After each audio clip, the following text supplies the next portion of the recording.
Hey guys, my name is Jack. I am head of crypto at a payment company called UNLIMIT. And today I'll be going over a little bit of the history of OnRamp since 2015 until now. And also I'll tell you a bit more about what we're doing in terms of building a Gen3 on and off ramp.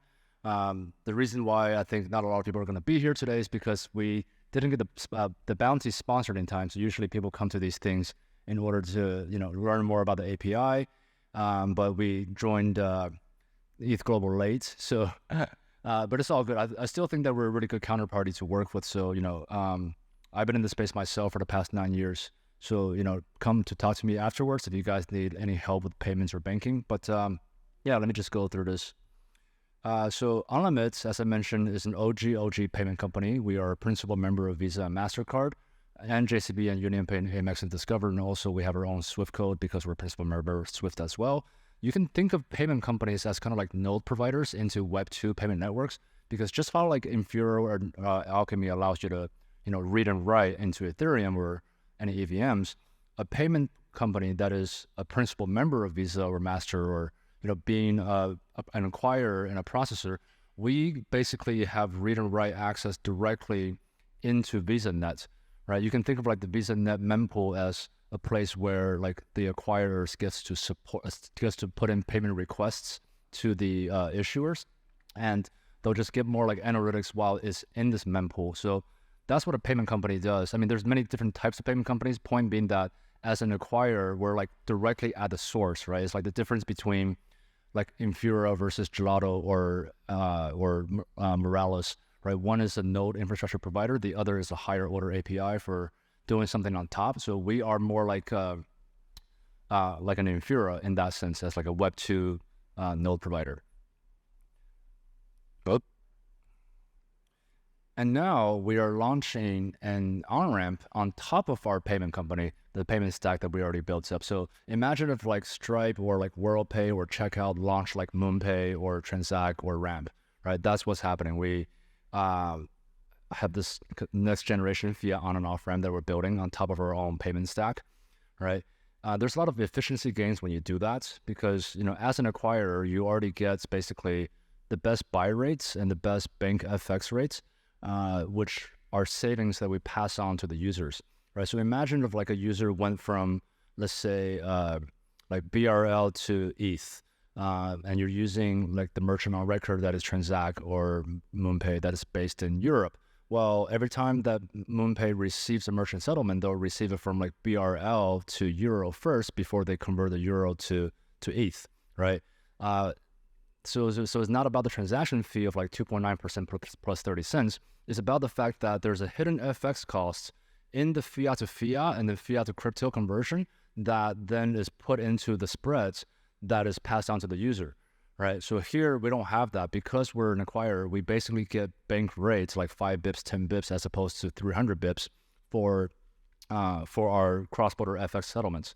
And these are all savings that we then pass on to the user in the form of better fees. And as I mentioned at first, as an acquirer, you get to read and write directly into Visa, which means you have better analytics for controlling conversion rates. So you have like good conversion rates along with lower fees and just wider coverage.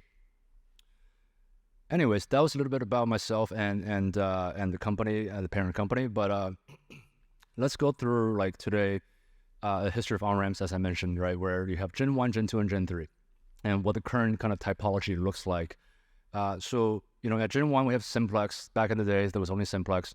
And then Gen 2, around like when DeFi was born in 2018, we had Wire, MoonPay, Transact, Ramp, and some other like local ones.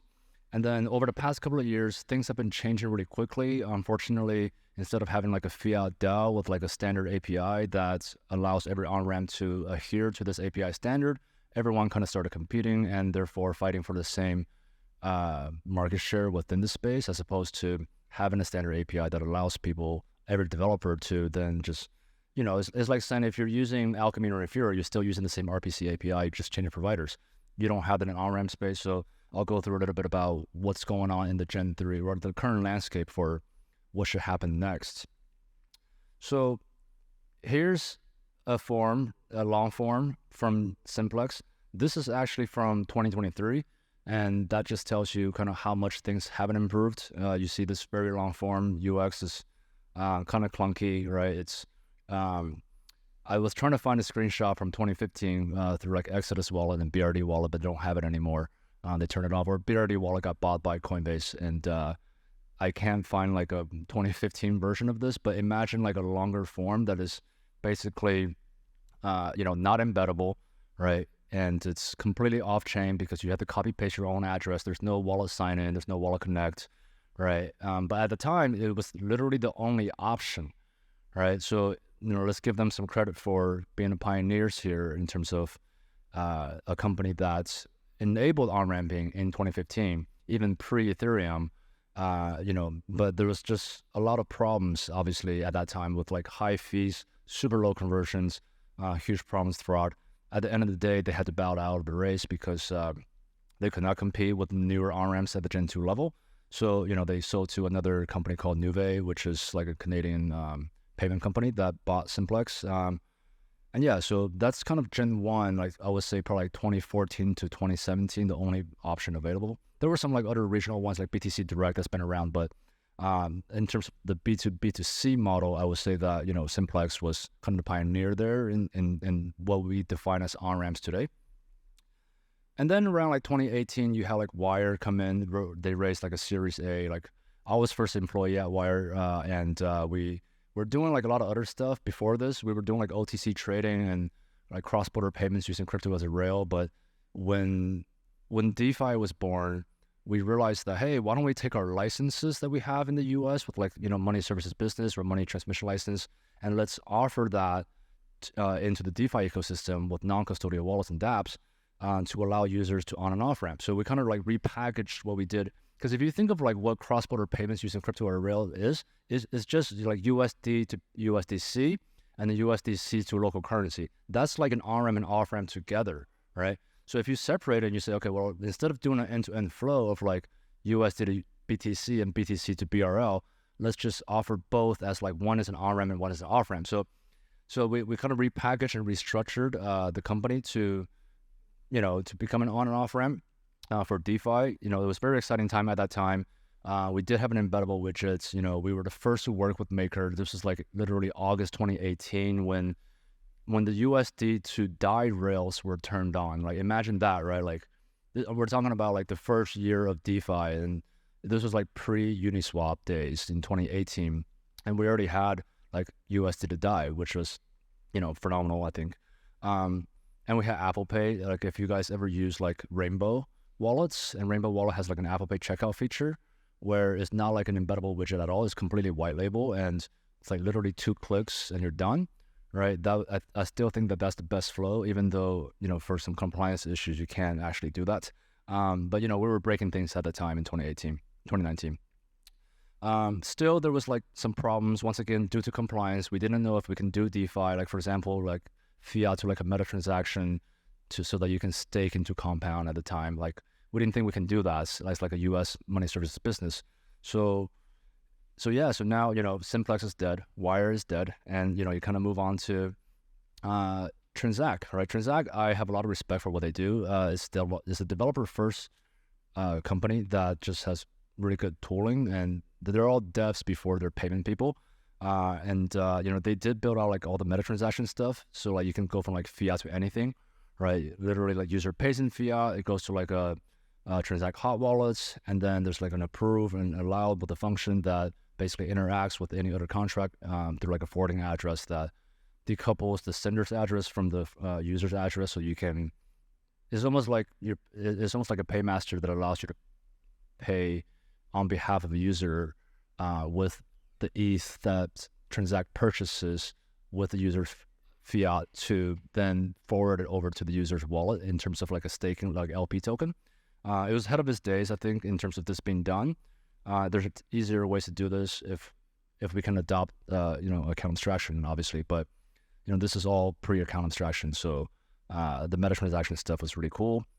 They were able to add more payment methods as well, working with local payment companies to add more payment methods, right? But still, I think there was huge issues there because at the end of the day, so far, like every single Onramp has very similar issues in that they are a crypto startup that got into the space, very awesome people, every single one of them, but they're not a payment company. So they, had to pay higher fees. They weren't in control of conversions because they received back some read access from the payment company, but they don't really know why. They have no way of like analyzing that data beyond they couldn't really fight it, right? So there's ways to fight fraud on the client side, but if you don't have control over the server side because you don't read and write directly into Visa, then you're kind of fighting with like one arm behind your back. So moving on from the second generation to like kind of where we are today, there's a lot of cool stuff. This is MoonPay right here, right? So MoonPay, also iterated a bit more. They got a lot of money from the VCs, which arguably kind of screwed the industry because you kind of give them $500 million and they are now trying to become the only one. But, that's not how Web3 works, right? Like Web2 is like, oh yeah, let's back the winner, winner takes all. Like Web3 is like, no, we all should collaborate. We should create like a fiat DAO that has local on-ramps all across the world as like distributed nodes that can make sure they take care of those countries very well.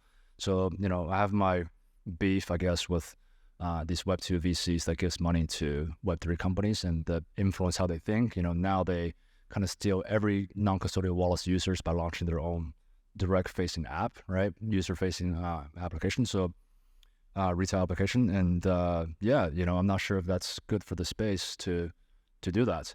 But for what it's worth, they executed very well, well-deserved round, and also part of this kind of Gen 2 on-ramps between 2018 to 2021, right?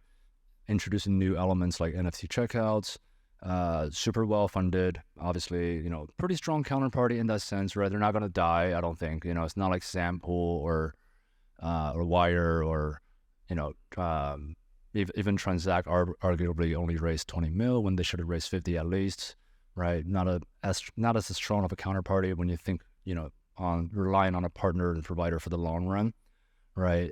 Prime Trust died as well. Yeah, so, I think, MoonPay, for what it's worth, is a strong counterparty, but they do steal your users and they force like exclusivity, and at least from what I hear, the support is not very good. And then these other kind of like niche on-ramps that are like NFT only, but are super like tech first, once again, almost like Transact in 2019, but on the NFT side, and just like offering a really awesome UX and easy developer experience. And I think this was very monumental. This happened like 2 days ago where Third Web bought Paper, right? I think that's super good for the space. It's like, like you can say that, oh, from my own perspective as like another on-ramp, why would I say that's good? Because aren't they competing against me? It's like, no, they're not. This is good for the space, period. Like, we're not competing. We're trying to go after like other users in the world, right? Like if you're only fighting after the current block of users where like there's so much rehypothecation happening, founders making money and stop, gigabraining themselves into building new stuff, like it's super incestuous and it's a super small fringe space. Like, do you really want crypto to stay fringe where everyone is just fighting over the same users? Or are you here to change the world and make an impact and actually onboard new users from the world outside of this fringe, like 5% of users that is us, right? Like I think there's only 500,000 wallets right now that are actually active, in spite of like MetaMask claiming 30 million wallets. That's like maybe the amount of wallets that's generated, but in terms of actual users, there's probably only 500,000 or less of us, right? So how do you actually onboard new users? Well, I think Third Web is doing God's work in that. They made it super easy from a developer standpoint. Everything is now like end to end, from like standardized smart contracts to the deployment of it, to the whole checkout process, to, the social login wallets. So yeah, I have a lot of respect for Third Web buying Paper. My marketing team made this a little bit wrong. What I wanted to show here was like kind of like the aggregators on one side, and then the exchanges and acquirers on top, and then the middlemen, first movers in the middle, and the local ramps and niche ramps in the bottom, right? And what that is trying to show is to say that the current landscape of on-ramps is such that it is so fragmented, and we can think of it as like top, middle, bottom, in the sense that you have a bunch of super big companies such as Coinbase Pay and Binance Connect, right, that are launching their own ramps, right, or PayPal, and Stripe. And Unlimited is not big, but it's still an acquirer, right? It's like the difference between Infura and Chainstack. Like Infura does 10 billion API calls a day. Like Chainstack does like 1 billion. But Infura has like 10 network connectivities. Chainstack has 25. So, as an acquirer, we have a lot of network connectivity, but we're not obviously as big as like Stripe or PayPal. But point being that you have a bunch of payment companies coming into the space that is launching an on-ramp, such as Stripe on-ramp, such as, Simplex with Nuvei, such as Unlimited Crypto. And then you have exchanges that's diversifying their portfolio of businesses. Some like they might have an exchange account, but they also have Prime and custody. They now have an on-ramp where you can log into your Coinbase account in order to on-ramp, right? So it's the same kind of B2B2C SDK, right? That's at the top now. So super well capitalized teams that are exchanges and acquirers on top. And then you have your, middlemen, first movers that got into the game 4 or 5 years ago, such as MoonPay, Transact, and Ramp. That, I would say Ramp executed the best. MoonPay close second best, but played the VC game very well to raise a lot of money. Transact, I have a lot of respect, but once again, they should have probably raised more. So those are the middlemen. I don't think they have any more advantage going forward. I think they're all going to get squeezed out in theory, because once again, they're not an acquirer, so they don't read and write directly into Visa and Master. They're not super well capitalized. Like MoonPay is burning money again. And their position, it's not about the money. It's not about like how much they raise. It's about their positioning, right? They're as middlemen. They're not a bank. They're not an acquirer. And they really only have a good tech stack that allowed them to integrate with like a lot of other dApps initially, because they got into it initially. But their positioning, I think, will become weaker and weaker over time. Relatively even weaker than the local ramps, because if you think of like what a local on-ramp does, they only serve that country, right? Like LupiPay, they're just in Brazil. They only do Pix. They may only have like a team of like 15, right? Uniswap only has a team of 30. So you only stay a small team of 30. You don't try to scale to like a team of 500, 150. You don't increase your burn rate. You just operate a team of 15 to 30. And all you do is just that regional on-ramp in that one country. It could be Alchemy Pay in APAC. It could be LupiPay in Brazil. It could be whatever regional on-ramp. I'm advising a couple of African on-ramps to help them to think through that on how to become like a strong node, right? You can think of this as like social layer nodes, where because it's physical jurisdiction, because they have to follow regulation locally. So it's almost like a distributed social layer node for maintaining these on and off ramps locally. And I actually think that that's the best foot forward, right? There's so many applications there to, for like FX, for example, like if the FX has all these different stablecoin issuers locally that use on and off ramps locally, then you can technically like replace like $1 trillion industry with how cross-border payments work, and how much, like I think it's like $20 trillion per year that gets moved across borders, right? And that's always been the dream, but it's never happened. Like whether with like Ripple or Stellar or what Wire tried to do in the early days with cross-border payments using Bitcoin as a rail, and what people are trying to do today with like USDC, combining USDC with like on-ramps and off-ramps locally, it just hasn't worked for a lot of different reasons, mainly because there's a double transaction fee and a double FX, right? So if you're paying like 2.9% to on-ramp and 2.9% to off-ramp, and you're paying like some bips for the USDC to US, or USD to USDC and the USDC back to BRL, like why would you pay double FX with double transaction fee when you can actually go to a bank like TransferWise or Wise and use like less than 1%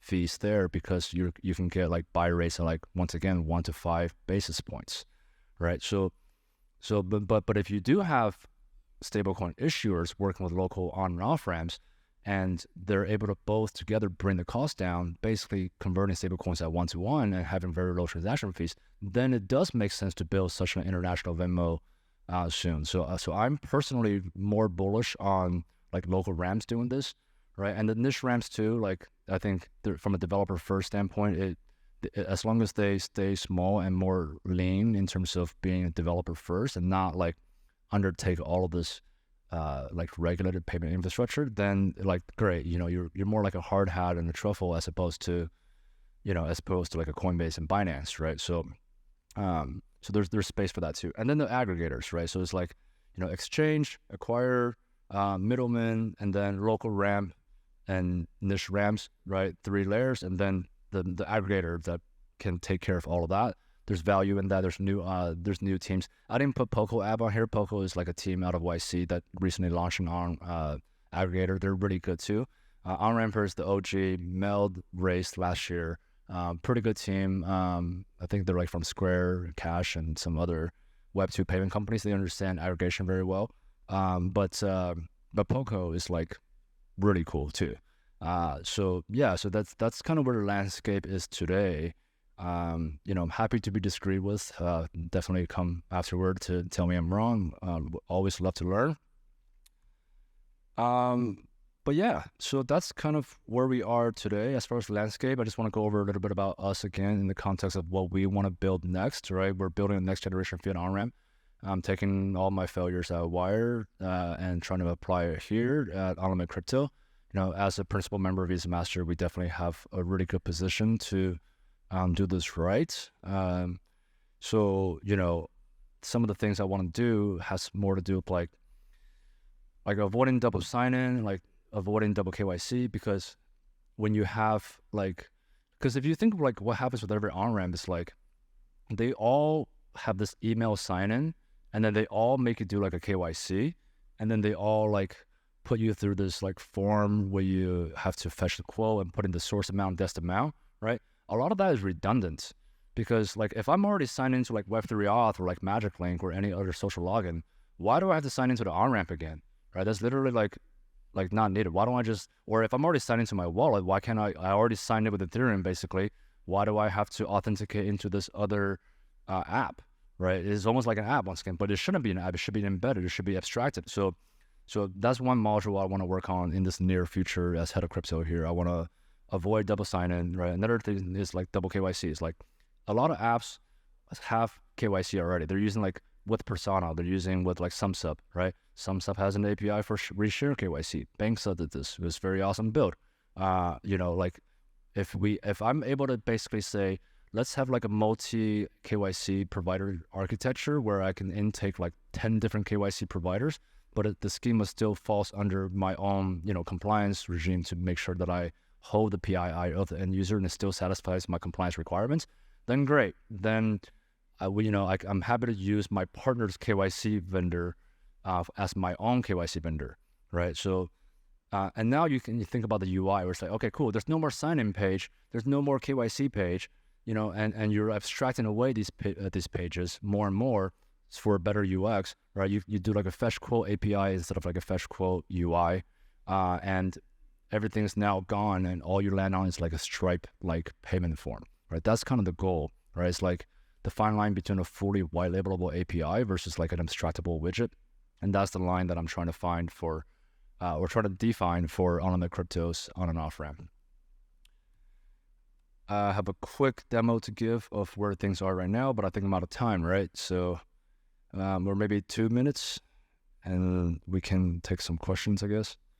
But if you just take a look at this, right, this is what I mean. Authentication right now is just email, 4 6-digit code. It's BS. I hate it.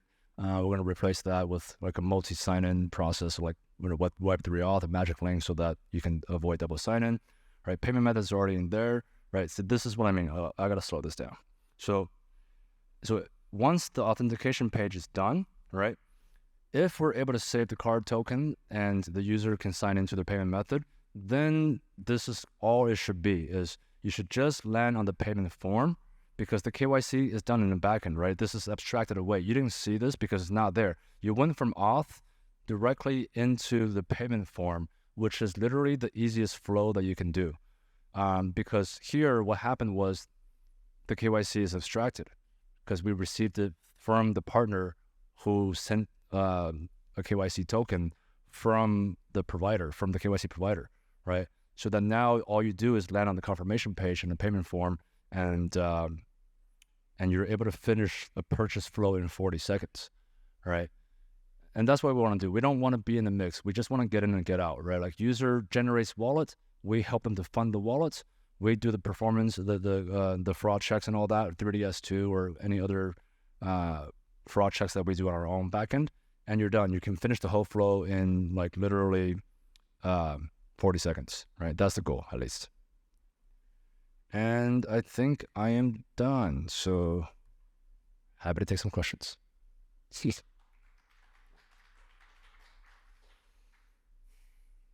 Yeah, go ahead. Hi. How would you relate to this new Gnosis Pay solution?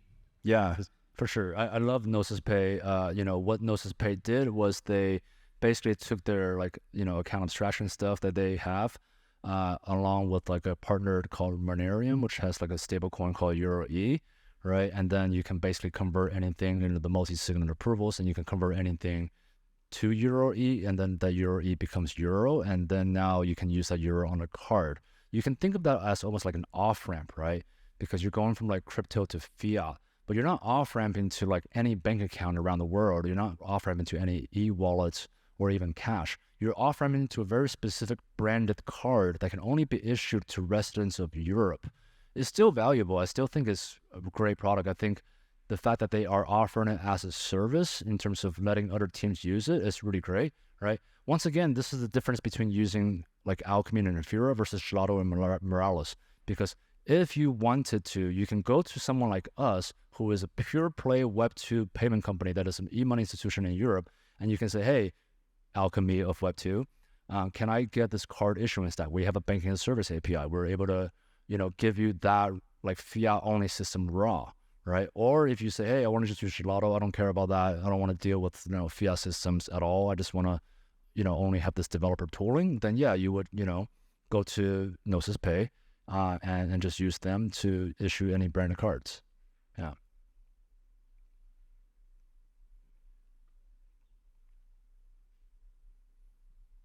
Well, first of all, thank you for the very informative talk. Yeah. I just wanted to ask, how do you see the path towards off-ramp as well as like the asymmetric step here? Because it is a little bit more complicated and sometimes involves more hurdles.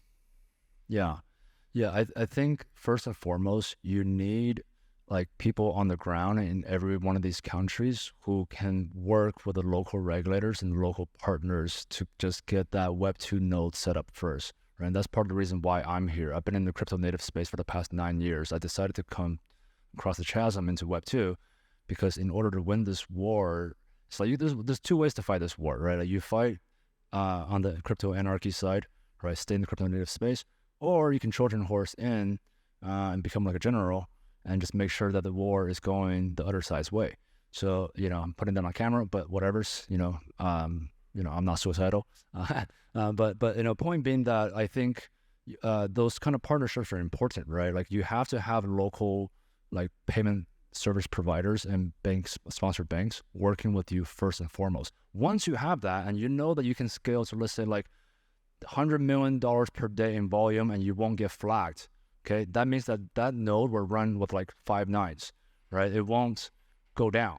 Like that's the first thing. And then I think that all the on-chain stuff is actually fairly simple. Like there's actually so much like enterprise like level tooling now to use like a 1-inch API to swap to anything. You can use DeFi and bridge anything. Everything comes back to a stable coin, and then you use the local stablecoin issuers, whether it's Circle, whether it's straight FX. Go to dfx.finance and just talk to those guys, and they're they can help with a lot of that, right? But yeah, I mean the off-ramping piece is first and foremost anything back to stablecoin, and then stablecoin to that local currency, right? And so I think the on-chain modules and the on-chain tooling is already there. What's not there are people, I guess, like me, that's crossing the chasm to make sure that we can take care of teams from top down, so that those rails are stable, those nodes, those Web2 nodes are live for years to come, and instead of falling one by one like Prime Trust, like Wire, right? Yeah. Yep. Thanks, guys.